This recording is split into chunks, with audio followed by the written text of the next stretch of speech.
It is a gift to be enjoyed. At yan po ang tema ng Ecclesiastes.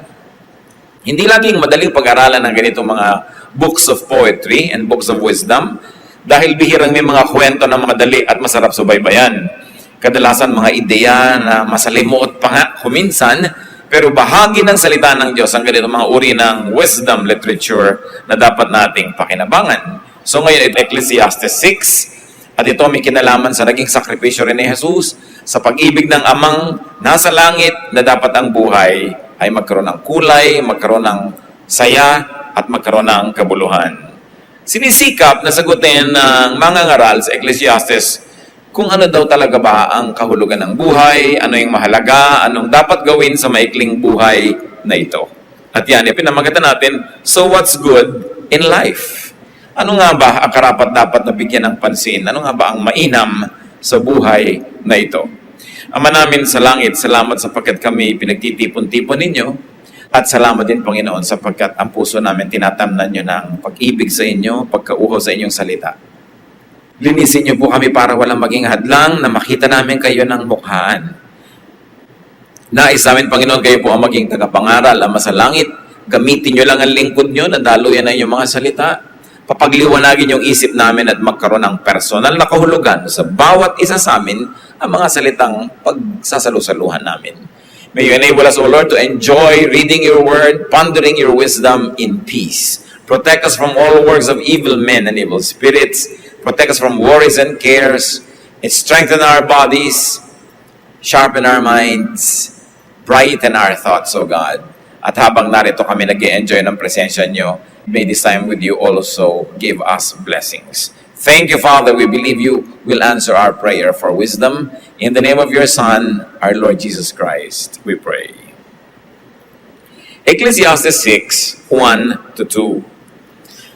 I have seen another evil under the sun. The teacher speaking here, people that believe it is Solomon. I have seen another evil under the sun, and it weighs heavily on men. Meron na naman daw siyang isang nakitang dapat problemahin, kabigatan sa buhay. God gives a man wealth, possessions, and honor, so that he lacks nothing in his heart desires. But God does not enable him to enjoy them, and a stranger enjoys them instead. This is meaningless, a grievous evil. Isa pong naobserbahan dito ni Solomon, meron daw mga taong, pinagpala naman at nagkaroon naman ng kakayahan na magpayaman, kaya lang may kulang.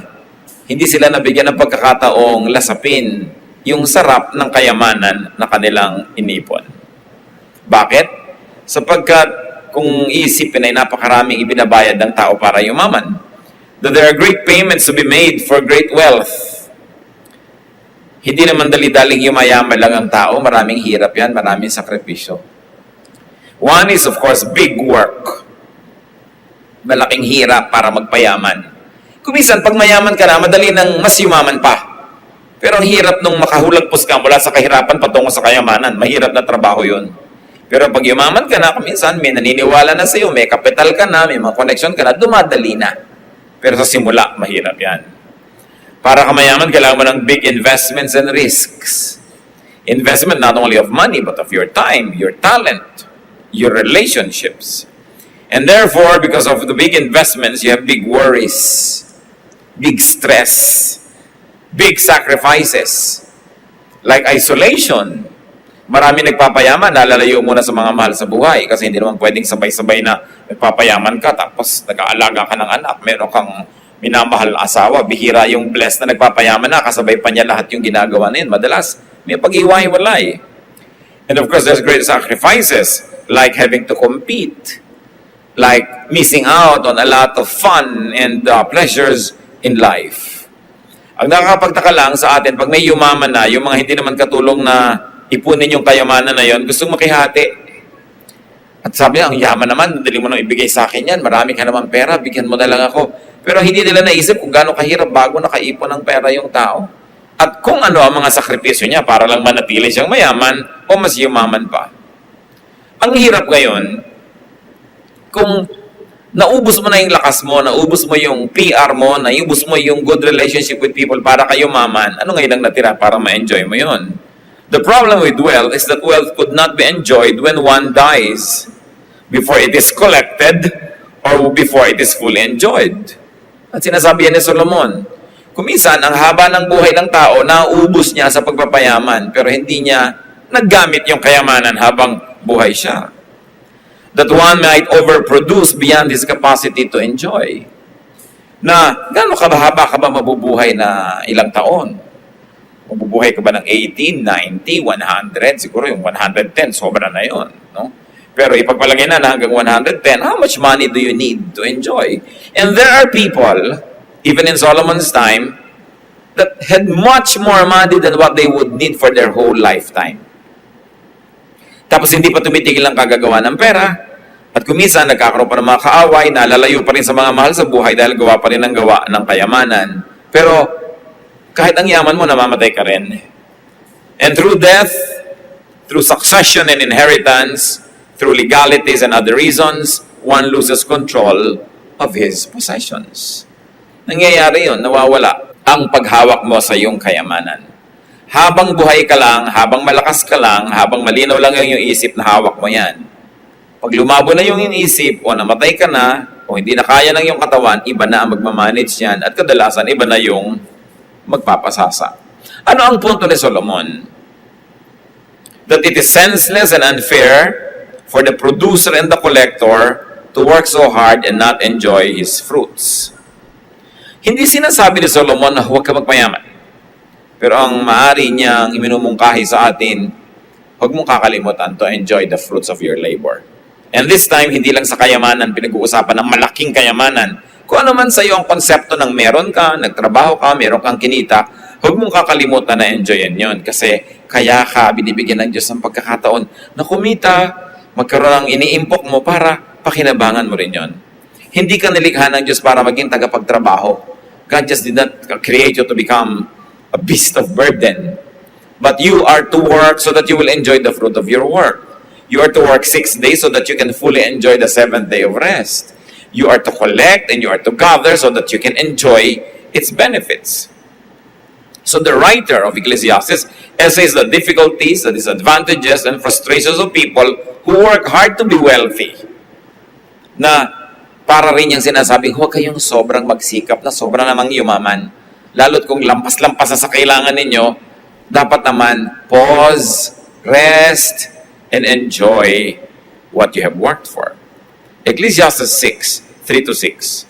A man may have 100 children and live many years, yet no matter how long he lives, if he cannot enjoy his prosperity and does not receive proper burial, I say that a stillborn child is better off than he. It comes without meaning. It departs in darkness, and in darkness its name is shrouded. Though it never saw the sun or knew anything, it has more rest than does that man, even if he lives 1,000 years twice over, but fails to enjoy his prosperity.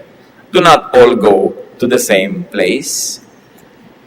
Isang exaggeration, natural, just to bring home a point, na sinasabi dito ni Solomon, marami ka mang maging anak, which was a barometer, a measurement of blessedness. Kanya, marami ka mang naging anak at mga apo, naging mahaba man ang iyong buhay na isa na namang pamantayan ng pagiging blessed ng Diyos.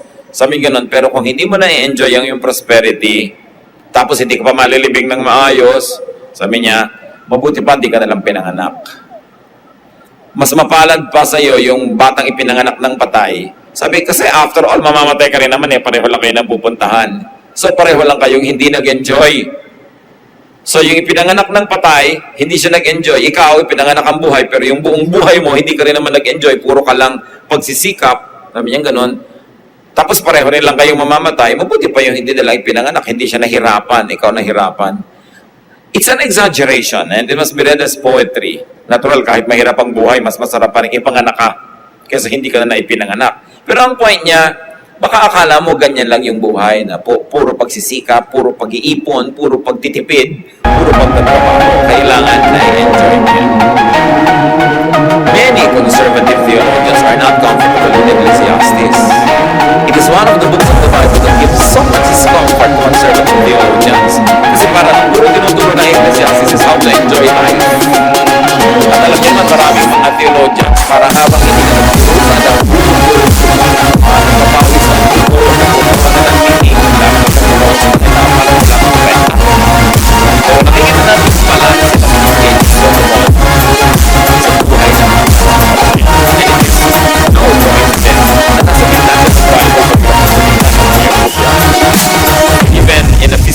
situation, it might be read as nagbibigay talaga ng balance. Ecclesiastes is one of the very few books in the Bible that will tell you to enjoy life. Salamat nandun. At hindi rin naman aksidente na si Solomon ang pinakamatalino tao sa balatang lupa. Siya binigyan talaga ng Diyos ng karunungan, kaya dapat pakinggan kahit maiksi lang yung book niya. Ang haba-haba ng sobrang nagreklamo kahit ng sacrifice, pareho silang mahalaga at ang kailangan may balansa. So sabi niya, man, they have many children and have long life and lots of material blessings. But if he doesn't and cannot enjoy his prosperity, hindi siya. Non-enjoyment of life, inability to enjoy a restful life, not having a graceful exit from this world like a decent burial, could make even a long and a prolific life almost meaningless. One of life's great purposes and meanings is enjoyment. Kung ating sasariwain ang pag-create ng Diyos kaya ng Eva, kaya lahat ng ating enjoy. Isa lang ang isa lang yung kapwa, hindi mapugyan.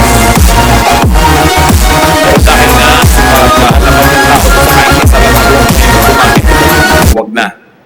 Dumami tuloy ang tinik, dumami tuloy ang hirap ng buhay, pero dahil sa sakripisyo ni Jesus, dahil sa amazing grace ng Panginoong Diyos sa langit, bumalik sa atin yung period and state of grace where God is kind and we can enjoy the goodness of God. What are some of the obvious messages? That it is pointless to have material blessings and not enjoy them fully.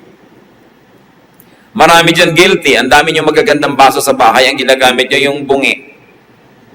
Yung nahihiwa-hiwa na yung labi nyo dahil bungi-bungi na siya. Ang dami-dami magagandang kumot ang ginagamit, yung wasak-wasak na lumalabas na yung paa nila sa butas. Maraming mga bahay, ang gaganda ng silya, may balot na plastic. Tapos nakaupo sila sa lata ng floor wax. Merong magandang kitchen, pero hindi sila doon nagtatrabaho sa dirty kitchen. Yan yun, useless. Bakit pa kayo nagkaroon kung hindi nyo gagamitin? Ang gaganda ng mga tuwalya, tapos ang ginagamit lang yung ang ninipis na gasgas na may nakasulat na, "Good morning." Hindi magamit ang bago. Ang daming magagandang damit, pero yun ang yung mga sira-sira ang pinagsususuot. At yung iba ang daming pera, pero ang kuripot pa rin, antitipid, walang ginawa kundi magtipid. Pag bine-bless kayo ni Lord, basta may proportion, may ibinibigay ka kay Lord, may ibinibigay ka sa kanyang work, may ibinibigay ka sa charity, may ibinibigay ka sa mga mahal mo sa buhay, lalong-lalo sa mga empleyado mo, mga kapwa, manggagawa mo, katulong mo sa paghahanap buhay, dapat may ibibigay ka rin for your enjoyment. Kasi pag hindi mo in-enjoy yun, parang sinasabi mo sa Panginoon, bali, wala naman sa akin yung binibigay mo. Hindi ko naman ako nasasarapan. Parang yung proverbial example of a person na may mabigat siyang dala, tapos mayroong dumaan sa kalsada, naglalakad siya sa gilid na naawa sa kanya, may pick up yung tao, pinasakay siya sa likod para hindi na siya mahirapan. Tapos nung lingon nung nagdadrive, nasa likod siya, alam niyo, buhat pa rin niya yung dala niya. Ganun yung mga tao na hindi nag-e-enjoy sa buhay kahit pinag-e-enjoy na ng Diyos. There are things that we should be enjoying. In fact, when you can enjoy a good meal, enjoy a good vacation, enjoy a very nice set of clothes, and you say, "Lord, thank you. I know it comes from you." It is a high act of worship.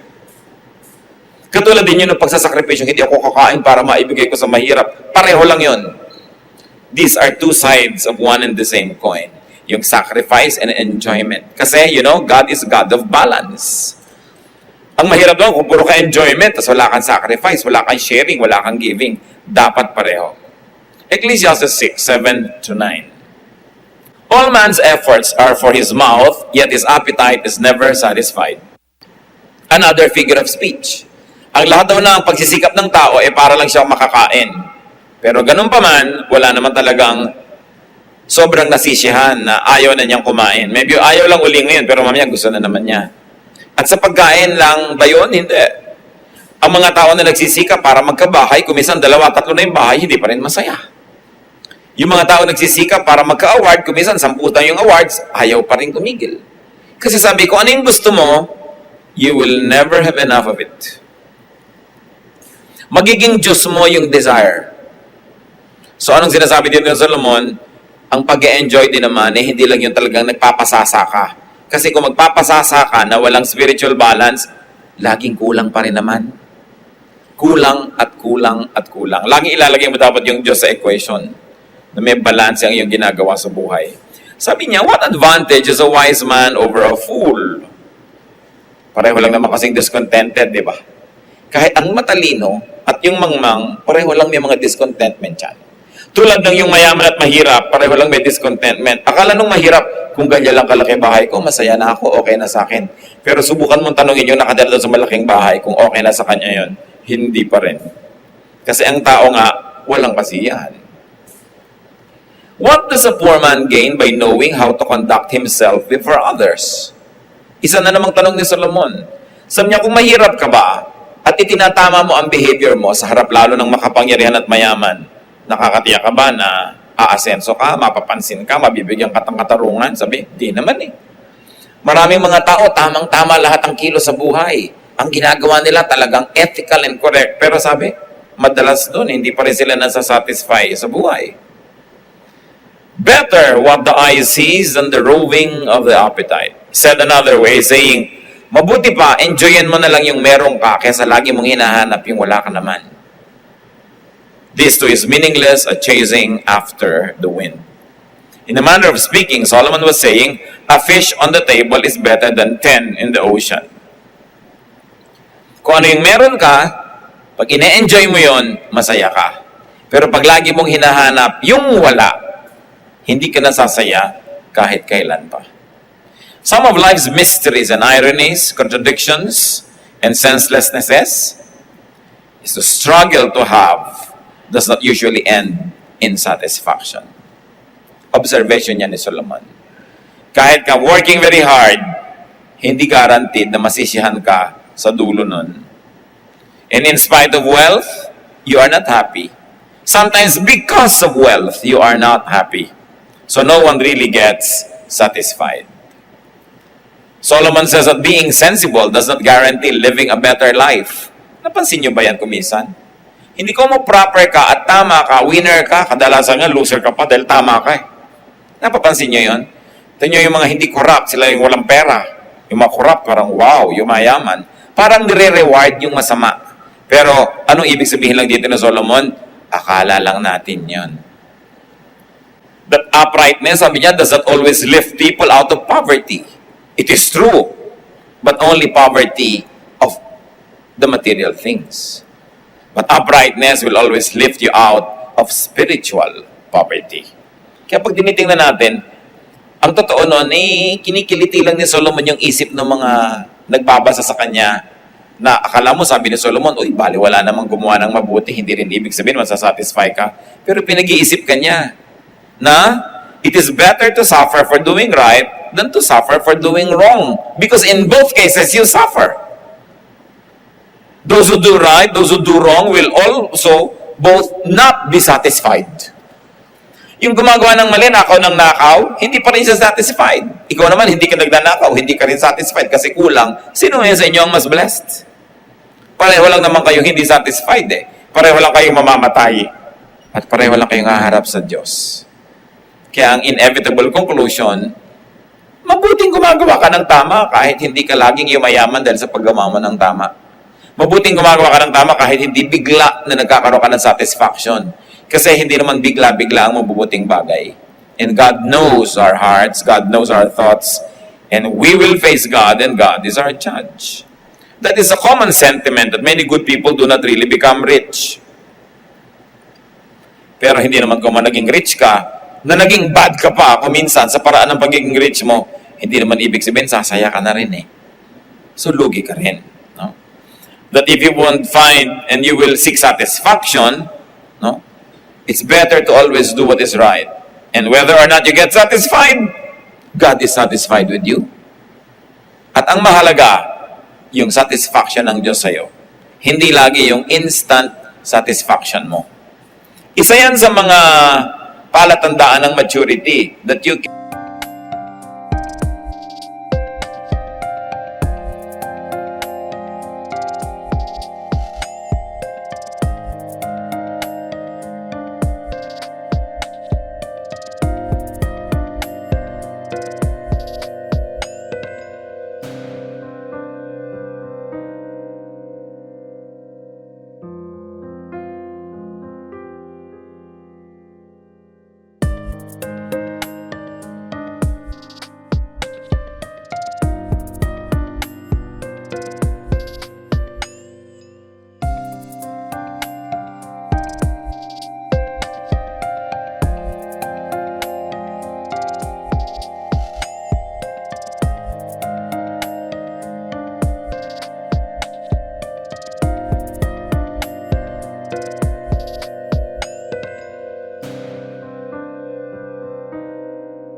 The battle is not always to the strong.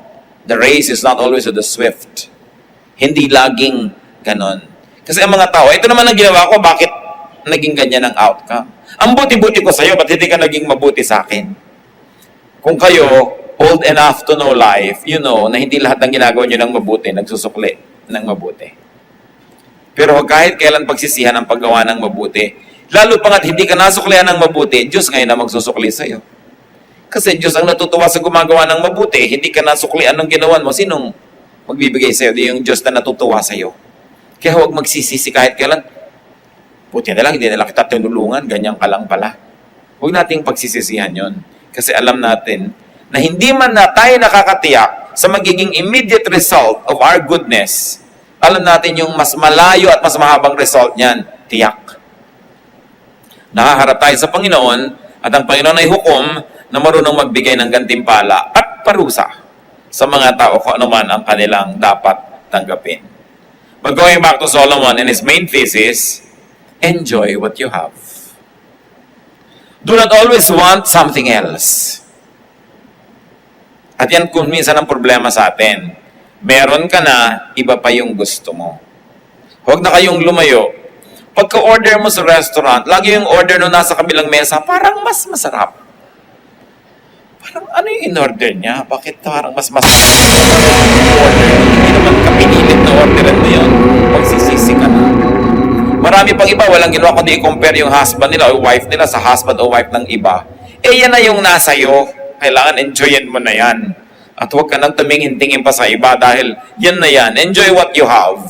Do not always want something else. Because the moment you got that something else, may madidiscover ka doon na kulang na perhaps nandun sa isa na tinapon mo na. Kaya lang nung nalaman mo, huli na.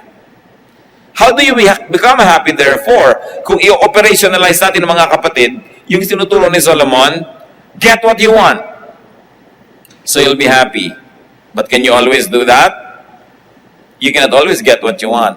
So, want what you get. Sigurado sasaya ka na nun. Diba? Kailangan kuhanin mo yung gusto mo.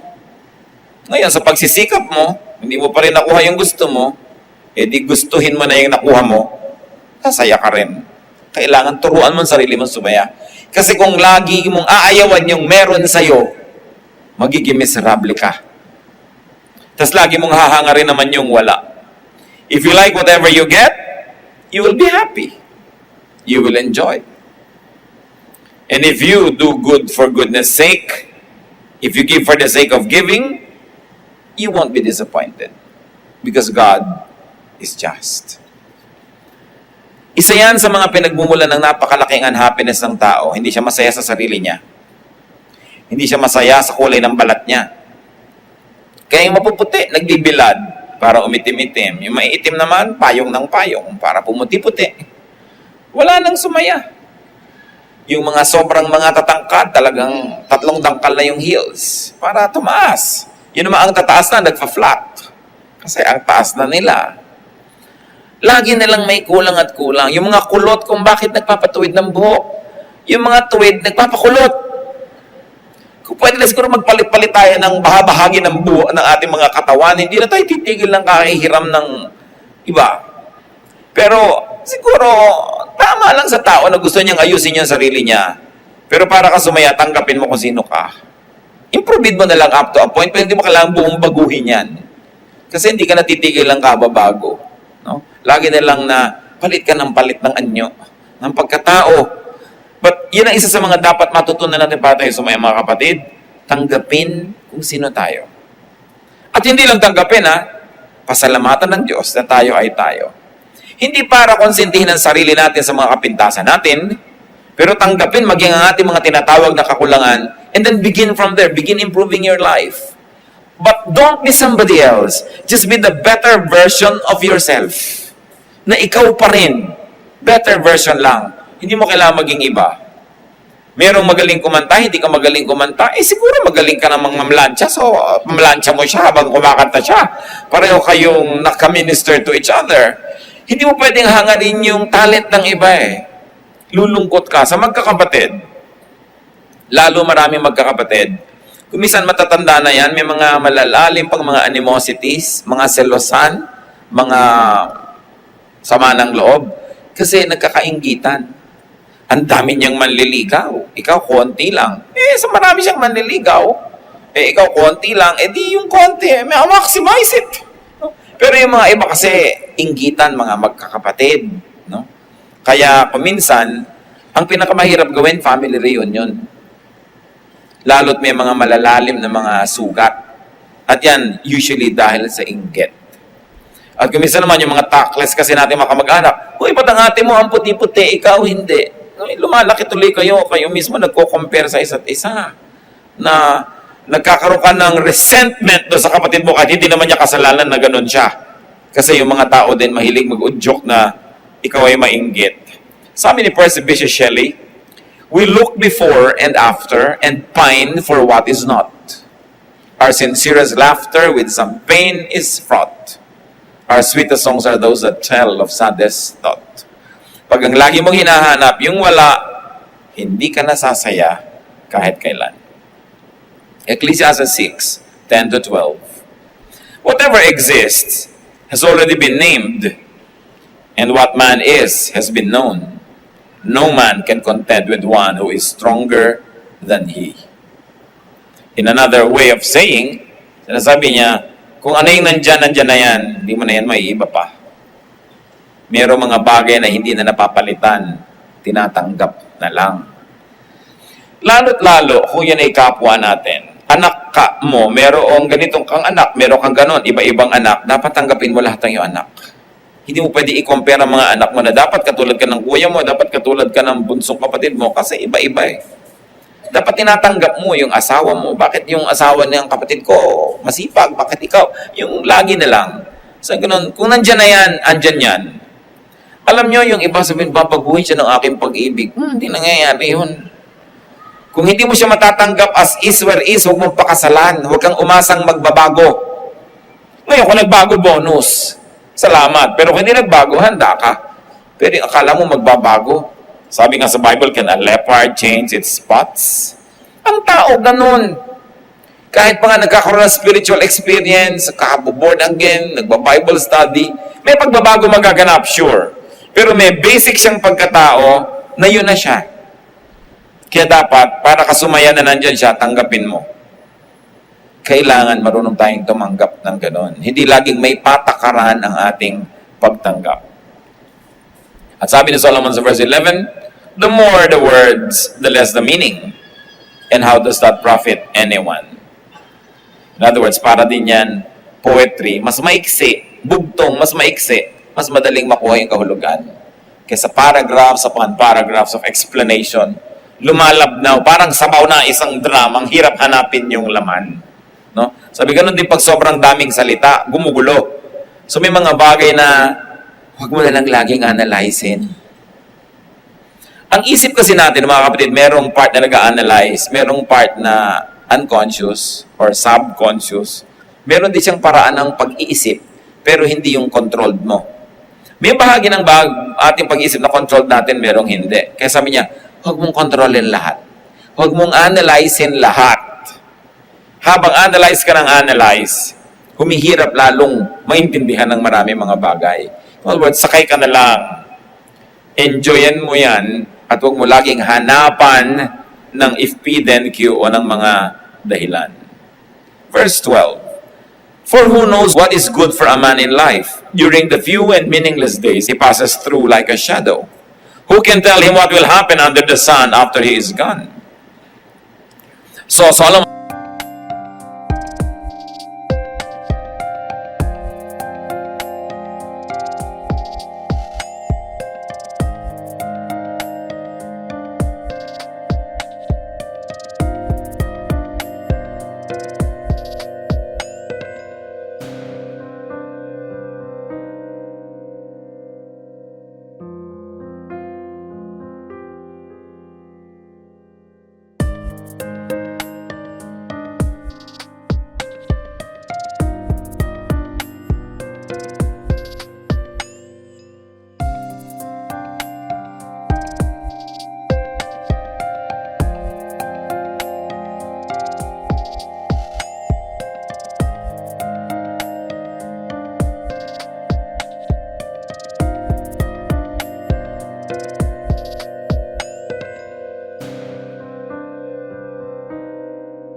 or too sick to enjoy it.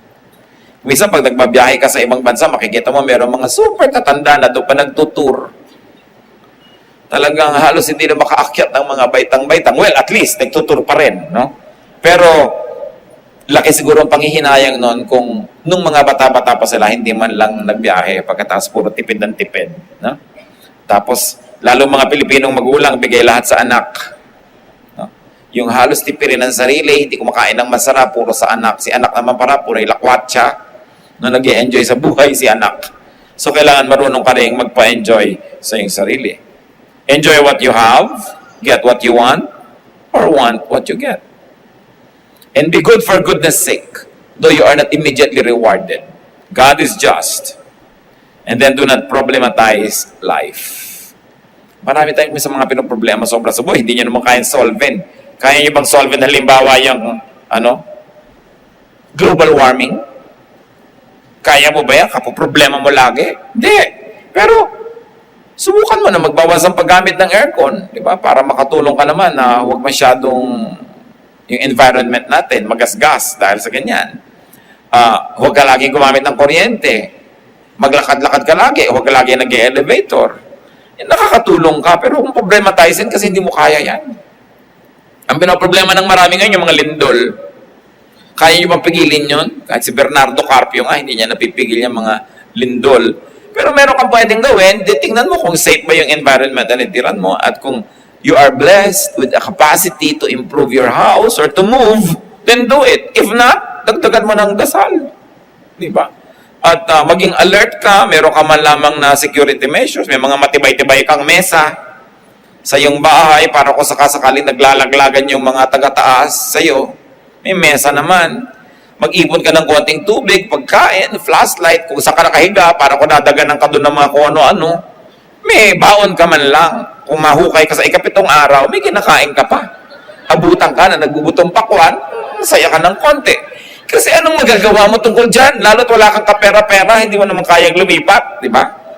Pero dagdagan mo ng konting seguridad yung buhay mo. Alam mo naman, ang kailangan ng taong nadadagan na naman ganyan, tubig, pagkain. Ngayon, kung mag-iimba ka ng dilata, dahil sitiyakin mong may abrelata ka. Mahirap ngat-ngatin yung lata, lalo madilim. So, may mga bagay na pwede mong problemahin up to a point. Wala yung anak mo, alauna na, 2:00, anong magagawa mo? Nalakad ka ng lakad, pabalik-balik ka. Diba? Ipanalangin mo siya. Why worry when you can pray? At matapos mong manalangin, sikapin mong matulog na. Kasi kahit ka naman mapuyat, wala ka rin magagawa eh. So may tinatanggap. Meron ang asawa, nagtatrabaho abroad, wala ka nang ginawa, kundi isipin ko nagtataksil. Alam nyo, kung talagang nagtataksil siya, 2 beses ka nagdusa, saka iisip, at nung totoo ka nagtaksil. Pero kung hindi pala nagtaksil, nagdusa ka na rin eh. So you suffer twice over. Ngayon, eto, hindi siya nagtaksil, inabot na ka, mukhang kalansay dahil lagi kang nag-worry. Pagtataksil ka na nga siguro. So, why worry about things you cannot change? Yan ang sinasabi dito ng Solomon. Like your situation. Like what you have. Then you will maximize the enjoyment of life. Bihirang tao, mga kapatid, yung they have enough resources to get what they want. But every human being is endowed with the powerful Spirit of God so that we can want what we get. Yung kakausapin mo yung sarili mong, eto, ang meron ka, enjoyin mo yan. Huwag kang magreklamo sa buhay. Kung meron kang kapansanan, hindi ka nakakalakad tulad ng iba, o nahihirapan ka maglakad, o meron kang sakit sa puso, mahina ang puso mo, o mataas ang blood sugar mo, lahat tayo may kanya-kanyang kapansanan. Diba? May kanya-kanyang kahinaan. Operate within the limits that are there. Maximize life in spite of.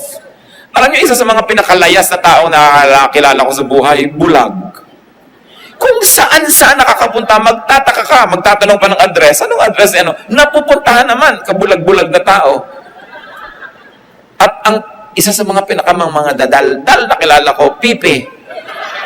Kahit pa sign language, ang pagsisikap, pagchismisan, talagang may willpower. So, it's not what you have, but what you do with what you have that will make you enjoy life. Remember, stop comparing yourself with others.